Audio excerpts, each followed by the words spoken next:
ہشام بن عروہ جب 70 سال کے تھے تو انہوں نے باقی کے 8-10 سال عراق میں کاٹے، عراق مدینہ سے عراق چلے گئے تھے. لیکن یعقوب ابن شیبہ نے کرٹیسائز کیا ہشام بن عروہ کو کہ جو ان کی عراقی روایتیں ہیں وہ اسٹرینج ہیں، وہ ڈاؤٹ فل ہیں. عراقی روایتیں جو ہیں عراق میں جو رپورٹ ہوئی ہیں ان کے نام سے وہ ڈاؤٹ فل ہیں. اور تعجب والی بات یہ ہے کہ جتنی بھی بخاری اور مسلم میں آ رہی ہیں، ہشام بن عروہ ساؤنڈ نیریٹر ہے، لیکن ایک جو امام مالک کا اصول ہے نا، اس کے حساب سے یہ روایتیں ڈاؤٹ فل ہو جاتی ہیں. اور امام مالک کا بھی قول میں نقل کرتا ہوں، کیونکہ اس میں ہشام بن عروہ اپنے والد صاحب سے رپورٹ کر رہے ہیں اور مین نیریٹر جو ہے جو بتا رہا ہے وہ عراقی راوی ہے. تو یعقوب بن شیبہ جو انہوں نے بھی کرٹیسائز کیا اس بات کو. ٹھیک ہے. اس کے بعد ابو الحسان ابن قطان نے بھی اسی بات میں کہ بھائی عراق میں جا کے ان کی ذہنی توازن بگڑ گیا تھا، وہ کنفیوز ہو گئے تھے، یہ بھی انہوں نے کیا ہے. لیکن یہ ان دونوں کا بھی مین کرٹیسزم نہیں ہے. مین کرٹیسزم ہے امام مالک کا، جو امام مالک ان کے ٹیچر تھے ہشام بن عروہ. امام مالک کہتے ہیں، یہ سیار و عالم النبوہ میں 6 والیوم چیپٹر 34 پیج 34 سے 47 تک، امام مالک خوش نہیں تھے ہشام بن عروہ سے جو ان کے ٹیچر ہیں. کس بات سے خوش نہیں تھے؟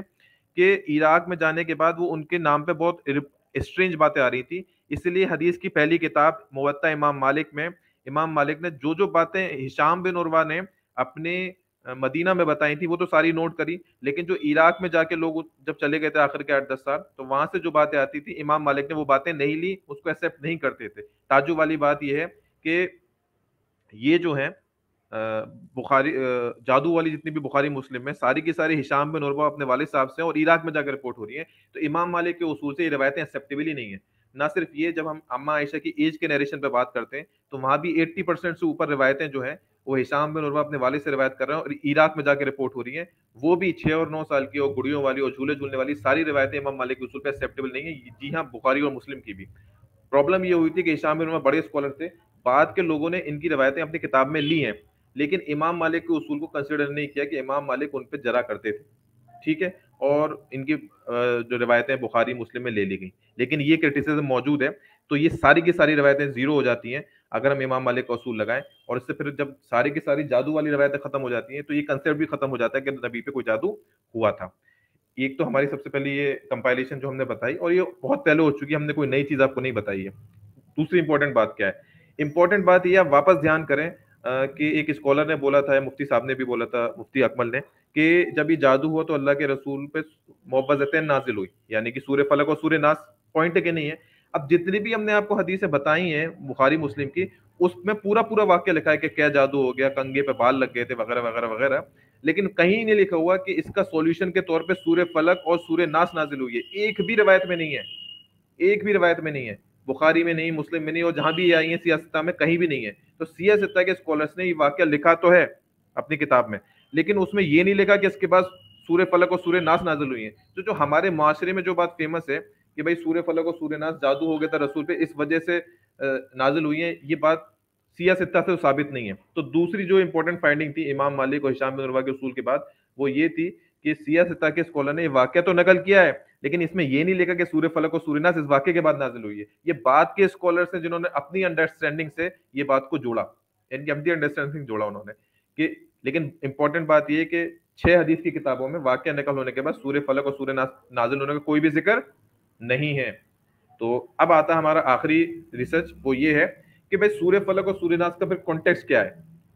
تو میں نے بتایا کہ لیٹر اسکالر جو بعد کے 400-500 سال کے اسکالر ہیں انہوں نے یہ جوڑنا شروع کر دیا کہ جادو کا واقعہ ہوا، سورہ فلق اور سورہ ناس نازل ہو گئی، لیکن اس کا بخاری مسلم اور روایتوں میں کوئی بھی کانٹیکسٹ نہیں ہے. ٹھیک ہے. اب اس بات کو کیونکہ میں نے بولا ہے تو obviously کسی اسکالر کے منہ سے سنتے ہیں. ٹھیک ہے، وہ میں پہلے کر دیتا ہوں. قرآن پاک کی سیکنڈ لاسٹ سورت ہے. اس کا مقام نزول یہ ہے کہ ایک قول یہ ہے کہ سورہ فلق مدینہ منورہ میں نازل ہوئی، اور دوسرا قول یہ ہے کہ مکہ مکرمہ میں. البتہ پہلے قول کے بارے میں علماء فرماتے ہیں زیادہ صحیح ہے، یعنی یہ مدینہ منورہ میں نازل ہوئی. اب یہ جو بھی اسکالر کا مجھے نام نہیں معلوم ان کا، لیکن یہ کہہ رہے ہیں کہ جو سورہ فلق ہے، یعنی کہ سورہ فلق اور سورہ ناس ایک سورہ کی بات کر رہے ہیں، وہ یہ بھی لوگ کہتے ہیں کہ مکہ میں نازل ہوئی اور یہ بھی کہتے ہیں مدینہ میں نازل ہوئی، لیکن کہتے ہیں کہ سیکنڈ والا اوپینین زیادہ ہے. اب یہ ان کا کہنا ہے، انہوں نے کوئی دلیل تو نہیں دی نا، بھی ان کو سن لیتے ہیں پہلے. اس صورت میں 1 رکوع اور 5 آیتیں ہیں. فلق کے کئی معنی ہیں. یہاں اس سے مراد صبح ہے چونکہ سورت کی پہلی آیت میں یہ لفظ موجود ہے، اس مناسبت سے اسے سورہ فلق کہتے ہیں۔ سورہ فلق اور سورہ ناس ان دونوں کے کمبائن فضائل احادیث میں بیان ہوئے۔ میں ایک یا دو حدیثیں پیش کر دیتا ہوں۔ مسلم شریف کی حدیث ہے، حضرت عقبہ بن عامر رضی اللہ تعالیٰ عنہ سے روایت ہے کہ نبی پاک علیہ الصلوۃ والسلام نے ارشاد فرمایا، کیا تم نے نہیں دیکھا کہ آج رات مجھ پر ایسی آیتیں نازل ہوئی ہیں جن کی مثل نہیں دیکھی گئی؟ وہ آیتیں قل اعوذ برب الفلق اور قل اعوذ برب الناس، یعنی یہ دونوں صورتوں کے بارے میں نبی پاک علیہ الصلوۃ والسلام نے فرمایا۔ اسی طرح پیارے آقا علیہ الصلوۃ والسلام نے ایک اور جگہ فرمایا، میں تمہیں وہ کلمات نہ بتا دوں جو شریر جنات اور نظر بد سے اللہ تعالیٰ کی پناہ طلب کرنے میں سب سے افضل ہے۔ انہوں نے عرض کی صحابہ کرام نے کہ حضور ضرور بتائیے، تو آپ نے فرمایا وہ کلمات یہ دونوں صورتیں ہیں، قل اعوذ برب الفلق اور قل اعوذ برب الناس۔ تو یاد رہے کہ جادو حق ہے۔ اب امپورٹنٹ بات یہ ہے کہ ٹھیک ہے سورہ فلق اور سورہ ناس کی بات بتا رہے ہیں، لیکن یہ بھی جو جادو کا واقعہ جو بخاری مسلم میں آتا ہے اس کے ساتھ ایسوسیٹ نہیں کر رہے، ایمانداری کہیں نہ کہیں یہ بھی دکھا رہے ہیں۔ امپورٹنٹ بات ہمیں یہی کہنا ہے کہ اکثر ہم معاشرے میں اپنے یہی سنتے ہوں گے کہ دیکھیں رسول پہ جادو ہوا، سورہ فلق سورہ ناس نازل ہوئی، اس کا دونوں کا کوئی کنیکشن ہے ہی نہیں۔ یہ لیٹر آن اسکالرس نے اپنی علم کے حساب سے دونوں کو ملانا شروع کر دیا کہ تبھی نازل ہوئی ہوں گی، شاید کوئی دلیل نہیں ہے ان کے پاس، کیونکہ دلیل کہاں سے لوگے آپ؟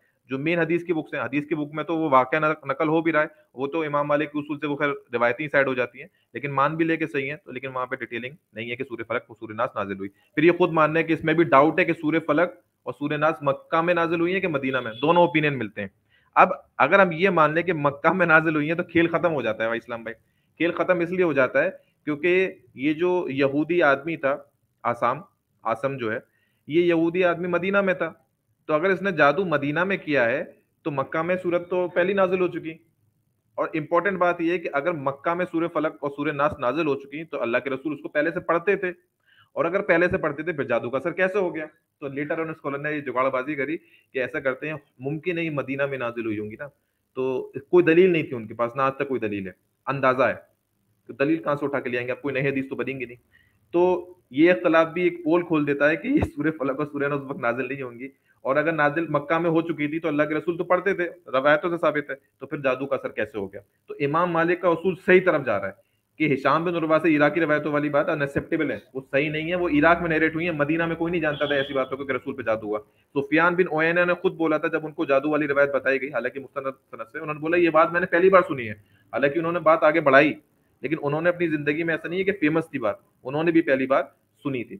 اوکے، تو یہ ہم نے کانٹیکسٹ بتا دیا اس کا۔ شان نزول سورہ فلق کا سورہ ناس کا جو ہے رسول کے جادو کے واقعے کے ساتھ نہیں ہے، لیٹر آن اسکالرس نے اس کو جوڑ دیا، حدیث کی کتابوں میں ایسا کوئی بھی دلیل ہمیں نہیں ملتی۔ Coming to the next point, یہ اسکرین پہ آپ کو دکھ رہا ہوگا، آپ کوئی بھی قرآن اٹھا لیں، موسٹلی ایک آدھ، میں سارے تو میں نے بھی نہیں دیکھے، مطلب پبلشرز کے حساب سے بول رہا ہوں، تو اس میں دیکھیں آپ سورہ ناس اور سورہ فلق، تو میں زوم کر کے دکھا دوں، یہاں لکھا ہے سورہ ناس مکیہ، سورہ فلق مکیہ، اپنے گھر میں جو قرآن ہے اس کو بھی اٹھا کے دیکھیں، تو 90% سے زائد چانسز ہیں کہ بلکہ زیادہ ہی ہوں گے کہ سورہ فلق اور سورہ ناس کے اوپر قرآن میں مکی ہی لکھا ہوگا کہ مکہ میں نازل ہوئی۔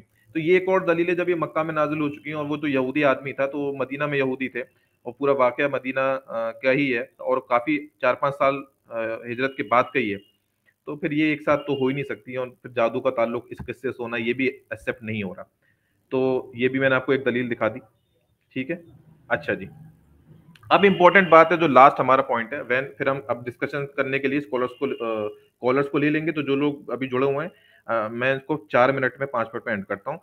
سورہ فلق کی آیت نمبر 4 ہے، ہم اس کو پڑھتے ہیں۔ اب ایک اور جو اختلاف ہے جو جادو سے جوڑتے ہیں اور سورہ فلق سورہ ناس کو رسول سے جادو سے، اس میں اور کیا اختلاف لاتے ہیں اپارٹ فرام یہ کہ مکی صورت ہے مدنی صورت ہے، وہ آپ کو اسکرین پہ دکھ رہا ہوگا، میں اس کو اور بڑا کر دیتا ہوں تاکہ لوگ پڑھ لیں۔ یہ دیکھیں، بسم اللہ الرحمن الرحیم، سورہ فلق آیت نمبر 4، ومن شر النفاثات فی العقد، اور میں پناہ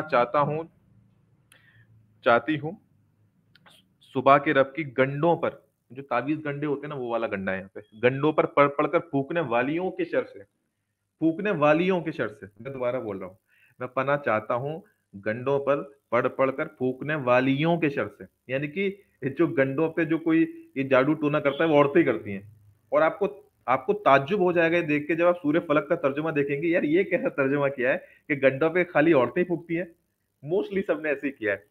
کہ میں پناہ مانگتا ہوں گنڈوں پہ پھونکنے والیوں کی شر سے. اب دیکھیں بڑی ہنسی آتی ہے دیکھ کر. اور میں اور ترجمے آپ کو دکھاتا ہوں اسکرین پہ. یہ جوناگڑھی صاحب سورہ فلق آیت نمبر 4 کا ترجمہ کرتے ہیں. اور گرہ لگا کر ان میں پھونکنے والیوں کی شر سے. بھائی اسلام پہ وہ دھیان ہوگا ہم نے وچ ہنٹنگ کی تھی, وچ ہنٹنگ پہ ایک ویڈیو کی تھی نا, یہ وچ ہنٹنگ کا اشارہ کر رہے ہیں کہ جو جادو کرتے ہیں نا وہ عورتیں چڑیل بن جاتی ہیں. میں وہی سوچ رہا تھا میں. تو عورتیں چڑیل بن جاتی, تو ان کی آئی کیو اتنی تھی نا, وہ آئی کیو ہوتی نا بچے کی 6ٹھی کلاس کی بچے کی جو آئی کیو ہوتی, ترجمہ لکھ کے بیٹھ گئے. یہ ہم پناہ مانگتے ہیں ایسے اسکالرس کے ترجموں سے, اللہ کی پناہ کہ جو قرآن میں ایڈ کر دیں کہ اللہ تعالیٰ ایسا کیوں کہے گا کہ گنڈوں میں عورتیں پھونک مارتی ہیں. کتنی نانسنس بات ہے. قرآن اللہ کا کلام ہے. آپ تو ترجمے ابھی تک اب جا کے کچھ اسکالرس نے اس کو بہتر طرح سے سوچنے کی کوشش کری ہے اور کچھ بہتر مطلب نکالے, لیکن کلاسیکل اسکالرس جو لوگ کہتے ہیں کلاسیکل اسکالرس قریب کا زمانہ, قریب زمانہ نہیں ہے, وہ غریب زمانہ ہے. ابھی پڑھنے پہ نہیں آتے, چھوڑ دیتے ہیں ہم, ورنہ کیا کیا ان لوگوں نے کیا ہے بنا سر پیر کے, سمجھ سے پرے رہتا ہے. لیکن وہ رہے گا کہ پھر ان کا کرٹیسزم ہو جاتا ہے. اب یہ کوئی ترجمہ ہے کہ اور میں پناہ مانگتا ہوں گنڈے میں پھونکنے والیوں سے, نان سینس بات ہے. ترجمہ ہوئے ہیں لیکن جوناگڑھی صاحب بھی یہ لکھتے ہیں. مفتی تقی عثمانی صاحب دیوبند کے مفتی اعظم, اور ان جانوں کے سحر سے جو گنڈے کی گروہ میں پھونک مارتی ہیں. انہوں نے نیوٹرل جینڈر کر دیا. جان جو ہوتی ہے وہ انسان کی بھی ہوتی ہے, آدمی کی بھی ہوتی ہے, عورت کی بھی ہوتی ہے. تو بولا اور ان جانوں کے شر سے جو گنڈے کی گروہ میں پھونک مارتی ہیں. ابھی تعویذ گنڈے بھی سب لگے ہوئے ہیں کیونکہ ہندوستان, پاکستان, بنگلہ دیش میں خوب تعویذ گنڈے ہوتے, تو انہوں نے کہا یہ بات چل رہی ہوگی. اور اس وقت یہ عراق اور سیریا میں سینٹر بنا دیا تھا, تو ویسی بابل تھا, تو ویسی جادو کا گڑ تھا وہ.